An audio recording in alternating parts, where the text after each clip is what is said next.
भिडियोमा चाहिँ हामी OnePlus 15 भन्ने फोनको बारेमा कुरा गर्न जाँदैछौँ जसमा तपाईँले एकदमै म्यासिभ खालको ब्याट्री, फ्लेक्सिबल लेभलको परफर्मेन्स र एकदमै स्मुथ खालको डिस्प्ले चाहिँ पाउन सक्नुहुन्छ। अब यो भिडियोमा चाहिँ हामी यसको design, display, price, performance, camera, battery, फिचर्सहरूको बारेमा चाहिँ कुरा गर्न जाँदैछौँ। सो यदि तपाईँहरू चाहिँ नेपालमा एउटा राम्रो ब्रान्डेड फोन किन्न चाहनुहुन्छ होइन, एकदमै दामी खालको फोन किन्न चाहनुहुन्छ भने चाहिँ आजको भिडियोलाई लास्टसम्म हेर्नु होला, किनभने आजको भिडियोमा चाहिँ हामी यो फोनको बारेमा एकदमै डिटेलमा कुरा गर्न जाँदैछौँ। यसले कतिको तपाईँलाई भ्यालु प्रोभाइड गर्छ, यो किन्न ठिक हुन्छ हुँदैन, अनि यसको कम्पिटिसनमा मार्केटमा अरू फोन पनि होला होइन, प्राइसमा के थाहा त्यही प्राइसमा अझै राम्रो फोन तपाईँले पाउन सक्नुहुन्छ कि भनेर चाहिँ सबै कुराको विषयमा आजको भिडियोमा कुरा गर्न जाँदैछौँ। सो भिडियोलाई चाहिँ लास्टसम्म हेर्नु होला।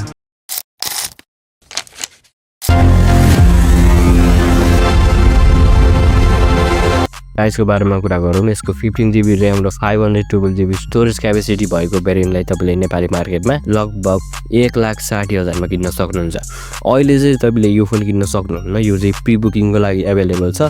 तपाईँले चाहिँ यसको अफिसियल वेबसाइट अथवा अरू माध्यमबाट चाहिँ यसलाई प्री बुक गर्न सक्नुहुन्छ र अहिले चाहिँ यसको अफर चलिरहेको छ होइन। प्री बुकमा चाहिँ तपाईँको अफर चल्छ, तपाईँले चाहिँ क्यासब्याक अथवा केही मोबाइल रिलेटेड एसेसरिजहरू अथवा केही अरू गिफ्टहरू पनि जित्न सक्नुहुन्छ। सो तपाईँले चाहिँ अफिसियल वेबसाइट अथवा अरू सेलरहरूसँग चाहिँ यो फोनलाई प्री बुक गर्न सक्नुहुन्छ। चाहिँ यसको डिजाइन र बिल्ड क्वालिटीको बारेमा कुरा गरौँ। तपाईँले चाहिँ यसमा एल्युमिनियमको फ्रेम पाउन सक्नुहुन्छ, प्लस ग्लासको फ्रन्ट छ र तपाईँले चाहिँ फाइबर ग्लासको ब्याक पाउन सक्नुहुन्छ। अनि तपाईँले चाहिँ यसमा IP68, 69 र 69 केसम्मको चाहिँ वाटर र डस्ट रेजिस्टेन्स चाहिँ पाउन सक्नुहुन्छ। यो भनेको चाहिँ के भन्दाखेरि तपाईँको फोन चाहिँ फुल्ली वाटरप्रुफ चाहिँ हुनेवाला छ। सो एकदमै राम्रो कुरा हो यो चाहिँ। तपाईँले चाहिँ कलर अप्सन चाहिँ 3टा पाउन सक्नुहुन्छ, एउटा पर्पल छ, एउटा ब्ल्याक छ र एउटा स्यान्ड ड्युन भन्ने कलर छ। सो तपाईँले चाहिँ आफ्नो चोइस अनुसार चाहिँ कलर पनि चुज गर्न सक्नुहुन्छ। अब यो फोनको कुरा गर्नु पर्दा चाहिँ एकदमै बबाल खालको प्रिमियम चाहिँ तपाईँलाई चाहिँ फिल हुन्छ हातमा थोप्दाखेरि होइन। सो यसमा चाहिँ तपाईँले चाहिँ एकदमै राम्रो खालको बिल्ड क्वालिटी पाउन सक्नुहुन्छ। सो हातमा छोप्दा एकदमै प्रिमियम हुन्छ, एकदमै प्रिमियम भएर चाहिँ तपाईँलाई आउँछ होइन। त्यो बिल्ड क्वालिटी पनि एकदमै राम्रो छ। तपाईँले एल्युमिनियमको फ्रेम पाउन सक्नुहुन्छ भन्नुको मतलब एकदमै बबाल हुन्छ, स्मुथ तपाईँलाई फिल हुन्छ। सो ओभरअल डिजाइन र बिल्ड क्वालिटीको बारेमा कुरा गर्नुपर्छ एकदमै बबाल छ। प्लस नेपालको वेदरसँग पनि यो फोनलाई चाहिँ एकदमै हामीले चाहिँ कम्पेयर गर्न सकिन्छ होइन। डेली लाइफको लागि ट्राभल गर्नु छ यदि तपाईँहरू भने चाहिँ ट्राभल गर्दाखेरि तपाईँको फोन चाहिँ एकदमै राम्रोसँग प्रोटेक्ट पनि हुन्छ। सो ओभरअल डिजाइन र बिल्ड क्वालिटीको बारेमा कुरा गर्नुपर्दा एकदमै बबाल चाहिँ यसको डिजाइन र बिल्ड क्वालिटी छ। डिस्प्लेको बारेमा कुरा गर्नुपर्दा 6.78 इन्चको BOE X3 OLED प्यानल भन्ने डिस्प्ले तपाईँले पाउन सक्नुहुन्छ। तपाईँले चाहिँ फुल HD प्लसको रिजोल्युसन र 165 हर्ट्जको तपाईँले रिफ्रेस रेट पनि पाउन सक्नुहुन्छ र तपाईँले 1800 निट्सम्म चाहिँ तपाईँले पिक ब्राइटनेस पनि पाउन सक्नुहुन्छ। बाँकी यसको डिस्प्ले एकदमै बबाल छ होइन, एकदमै स्मुथ टाइपको फिल हुन्छ तपाईँलाई। तपाईँले फुल HD प्लसको रिजोल्युसन पाउन सक्नुहुन्छ भनेको मतलब गेमिङ गर्दा, भिडियोजहरू वाच गर्दा, भिडियो एडिट गर्दाखेरि होइन, सोसियल मिडिया स्क्रोल गर्दाखेरि, टिकटक फेसबुक चलाउँदाखेरि चाहिँ तपाईँलाई चाहिँ एकदमै स्मुथ चाहिँ फिल हुन्छ, एकदमै रेस्पोन्सिभ चाहिँ तपाईँलाई फिल हुन्छ होइन।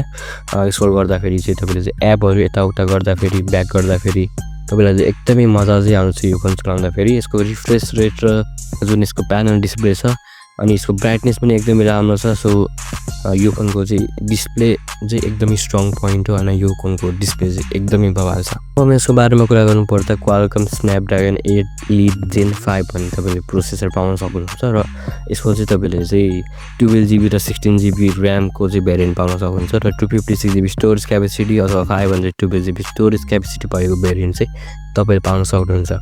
यसमा चाहिँ तपाईँले चाहिँ एडभान्स कुलिङ सिस्टम पनि पाउन सक्नुहुन्छ, जसले गर्दा चाहिँ यदि तपाईँहरू गेमिङ गर्नुहुन्छ भने तपाईँको फोनको टेम्परेचर चाहिँ एकदमै मेन्टेन हुन्छ, तपाईँलाई चाहिँ गेमिङ गर्दाखेरि केही पनि प्रब्लमहरू फेस गर्नु पर्दैन। यसमा चाहिँ तपाईँले एन्ड्रोइड 16 चाहिँ पाउन सक्नुहुन्छ, अन्डर अक्सिजन OS 16 भन्ने चाहिँ तपाईँले चाहिँ यसमा चाहिँ OS पाउन सक्नुहुन्छ। गेमिङ गर्नको लागि, मल्टिटास्किङ गर्नको लागि, हेभी एप्सहरू चलाउनको लागि, एडिटिङ गर्नको लागि, डे टु डे युज गर्नको लागि OnePlusको यो प्रोसेसर चाहिँ एकदमै राम्रो छ। प्लस तपाईँले चाहिँ यो फोनलाई यदि किन्नुहुन्छ भने चाहिँ यो फोन चाहिँ फ्युचर प्रुफ पनि हुन्छ होइन। सो एकदमै पावरफुल खालको चिपसेट छ, एकदमै फास्ट स्टोरेज क्यापेसिटी छ, एकदमै राम्रो खालको ऱ्याम छ। सो तपाईँले चाहिँ यसमा चाहिँ मजाले एकदमै दामी तरिकाले गेम्स पनि गर्न सक्नुहुन्छ, मजाले आफ्नो गेमिङलाई इम्प्रुभ गर्न सक्नुहुन्छ र गेमिङलाई इन्जोय पनि गर्न सक्नुहुन्छ।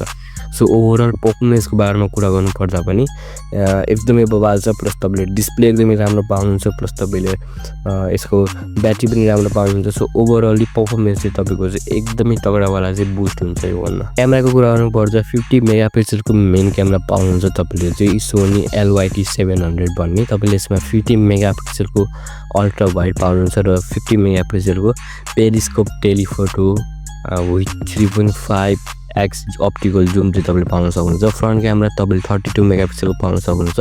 4K र 60 FPS मा तपाईँले भिडियोज रेकर्ड गर्न सक्नुहुन्छ भन्नुको मतलब एकदमै दामी। तपाईँले ब्लगिङ गर्नको लागि होइन, कन्टेन्ट क्रिएसन गर्नको लागि चाहिँ एकदमै दामी छ यो।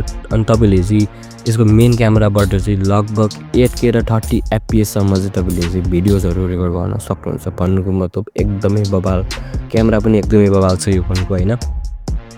सो तपाईँले चाहिँ वाइड, अल्ट्रा वाइड, जुम सबै तरिकाको फोटोजहरू चाहिँ एकदमै हाई क्वालिटीमा तपाईँले चाहिँ रेकर्ड गर्न सक्नुहुन्छ। प्लस भिडियोज पनि तपाईँले चाहिँ एकदमै हाई क्वालिटीमा रेकर्ड गर्न सक्नुहुन्छ। सो ओभरअल क्यामेरा पनि यो फोनको एकदमै बवाल छ। ब्याट्री र चार्जिङको बारेमा कुरा गर्नुपर्दा एकदमै म्यासिभ खालको 7300 mAh को सिलिकन कार्बन ब्याट्री पाउनुहुन्छ। 1.2 वाटको फास्ट चार्जिङ क्यापेसिटी पाउन सक्नुहुन्छ र 50 वाटको तपाईँले वायरलेस क्यापेसिटी पनि पाउन सक्नुहुन्छ। लगभग यो फोनको ब्याट्री चाहिँ एकचोटि चार्ज गर्ने बित्तिकै 2 दिनसम्म चाहिँ मजाले नै टिक्छ तपाईँको चाहिँ होइन। एकदमै ठुलो खालको ब्याट्री प्लस चार्जिङ क्यापेसिटी पनि एकदमै बवाल छ। सो यो फोन चाहिँ एकदमै तगडा हुनेवाला छ होइन। गेमर्सहरूको लागि चाहिँ तपाईँले चाहिँ धेरै चार्ज पनि गर्नु पर्दैन र तपाईँले चाहिँ सबै कुरा राम्रो पाउनुहुन्छ। सो तपाईँको गेमिङ पनि एकदमै इम्प्रुभ हुनेवाला छ। अब यसको चाहिँ के अरू फिचर्सहरूको बारेमा पनि कुरा गरौँ भने जस्तो यसमा तपाईँ Wi-Fi 7 पाउन सक्नुहुन्छ, ब्लुटुथ 6 पाउन सक्नुहुन्छ र 5G सपोर्ट पनि पाउन सक्नुहुन्छ। तपाईँले चाहिँ यसमा चाहिँ इन डिस्प्ले फिङ्गरप्रिन्ट सेन्सर पनि पाउन सक्नुहुन्छ। यसमा चाहिँ तपाईँले एकदमै राम्रो खालको भाइब्रेटिङ मोटर पाउन सक्नुहुन्छ, वाइड रेन्ज अफ सेन्सर पाउन सक्नुहुन्छ र यसको चाहिँ डुअल स्पिकर पनि एकदमै बवाल छ। सो यो फोन चाहिँ एउटा कम्प्लिट फ्ल्यागसिप प्याकेज हो भन्दाखेरि केही पनि फरक पर्दैन होइन। ब्याट्री, चार्जिङ, पर्फर्मेन्स, डिस्प्ले सबै कुरा यसको चाहिँ बवाल छ। अब मैले चाहिँ यो फोनलाई चाहिँ तपाईँलाई चाहिँ लास्टमा चाहिँ यसको चाहिँ केही पोइन्ट्सहरू भन्छु होइन, राम्रो कुरा र नराम्रो कुराहरूको बारेमा, जसले गर्दा चाहिँ तपाईँलाई चाहिँ यो फोनको बारेमा बुझ्न एकदमै सजिलो हुन्छ। यसमा चाहिँ तपाईँले एकदमै टप क्लासको पर्फर्मेन्स पाउन सक्नुहुन्छ, एकदमै म्यासिभ ब्याट्री पाउन सक्नुहुन्छ, अल्ट्रा फास्ट चार्जिङ क्यापेसिटी पाउन सक्नुहुन्छ, स्मुथ ब्राइट र हाई रिफ्रेस रेट भएको डिस्प्ले पाउन सक्नुहुन्छ, एकदमै दामी खालको क्यामेरा सिस्टम पाउन सक्नुहुन्छ, अनि एकदमै स्ट्रङ बिल्ड क्वालिटी पाउन सक्नुहुन्छ र मोडर्न कनेक्टिभिटी पनि तपाईँले पाउन सक्नुहुन्छ।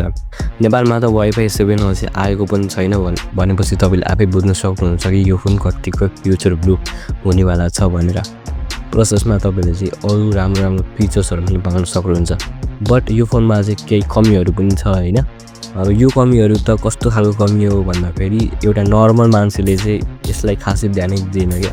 अब हामी जस्तो कन्टेन्ट क्रिएटरले चाहिँ यसलाई खोजेर तपाईँहरूलाई चाहिँ भन्नुपर्ने हुन्छ होइन। अब नर्मल मान्छेले खासै त्यस्तो ध्यान दिँदैन होइन। नर्मल मान्छेलाई त अलिकति डिस्प्ले राम्रो भयो, क्यामेरा राम्रो भएपछि है यो फोनले राम्रो फोटो खिच्दो रहेछ, गेम खेल्नु मिल्दो रहेछ भन्ने हुन्छ होइन। तर अलिकति टेकमा इन्ट्रेस्टेड भएको मान्छेहरूलाई चाहिँ यो कुरामा इन्ट्रेस्ट हुन्छ होइन।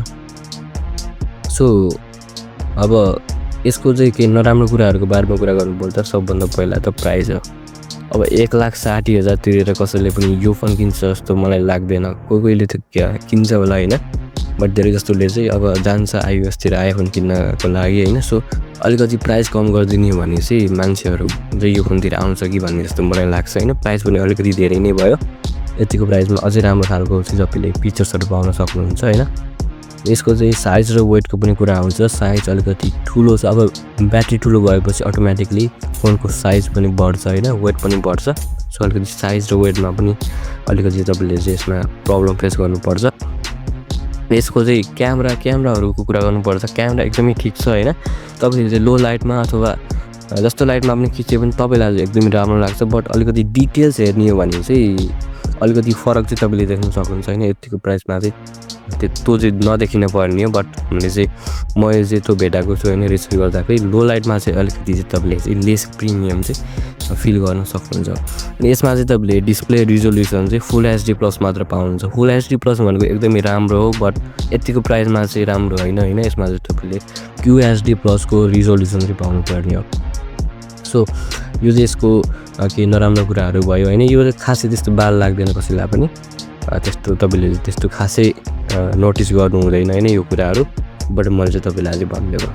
अब तपाईँलाई चाहिँ यो फोनको बारेमा के लाग्छ तल कमेन्ट बक्समा कमेन्ट गर्न नबिर्सिनु होला। भिडियो राम्रो लाग्यो भने चाहिँ लाइक, सेयर, सब्सक्राइब गरिदिनुहोस्। I will see you in the next video.